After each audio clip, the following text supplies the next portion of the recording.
Kheda નડિયાદના police અધિક્ષક રાજેશ ગઢિયા સાહેબની સૂચના અને માર્ગદર્શનથી માતર પોલીસ સ્ટેશન ખાતે ઉત્તરાયણ નિમિત્તે ધ્યાનમાં રાખવા જેવી બાબતો માટે આજરોજ શાંતિ સમિતિની મિટિંગનું આયોજન કરવામાં આવ્યું હતું.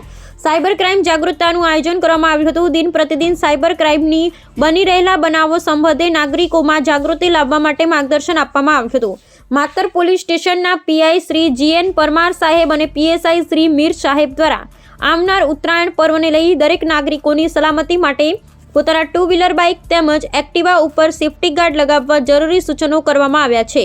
સાથે સાથે ચાઇના દોરીના વેચાણ પર પ્રતિબંધ હોય. જો કોઈ વ્યક્તિ ચાઇના દોરીનું વેચાણ કરતા ઝડપાશે તો એની ઉપર કડકમાં કડક સજા ફટકારવામાં આવશે. ને માતર તાલુકાના દરેક ગામના સરપંચ અને વડીલો હાજર રહ્યા હતા. ને સાયબર હેલ્પલાઇન નંબર 1930 ઉપર માહિતી આપો વિનંતી સાયબર ક્રાઇમની પતંગ વિતરણ કરવામાં આવી હતી. ત્યારબાદ માતર પોલીસ સ્ટેશન વિસ્તારમાં પોલીસ દ્વારા ફૂટ પેટ્રોલિંગ યોજાયું હતું, જે પોલીસ સ્ટેશનના પીઆઈ જીએન પરમાર સાહેબ અને પીએસઆઈ મીર સાહેબ દ્વારા ફૂટ પેટ્રોલિંગ યોજાયું હતું. માતર ખોખા બજાર મચ્છી માર્કેટ નાની ભાગોળ બારોટવાળો સ્વામિનારાયણ ચોક પરત પોલીસ સ્ટેશન સુધી ફૂટ પેટ્રોલિંગ યોજાયું હતું. પોલીસ જવાનો, હોમગાર્ડ, જીઆરડી, ટીઆરબી જવાનો જોડાયા હતા. પત્રકાર મોહમ્મદ ખાન પઠાણ, માતર. આજરોજ માતર પોસ્ટ વિસ્તારમાં આવેલા તમામ ગામોના સરપંચો તેમજ તેમના ગામ આગેવાનો સાથે આવતી તારીખ 14 અને 15ના રોજ ઉત્તરાયણ તહેવાર નિમિત્તે શાંતિ સમિતિની મિટિંગનું આયોજન કરવામાં આવેલ.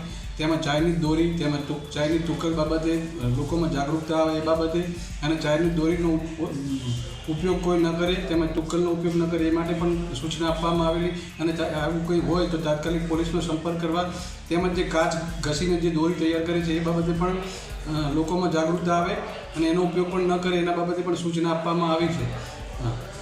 અને તેમજ ઉત્તરાયણ નિમિત્તે કોઈ બીજા ધર્મની લાગણી ન દુભાય એવા ગીતો ન વગડે એના માટે પણ સૂચના આપવામાં આવી છે. કોઈ રોડ ઉપર પતંગ નાના છોકરાઓ ન લૂંટે એના માટે પણ સૂચના આપવામાં આવી છે.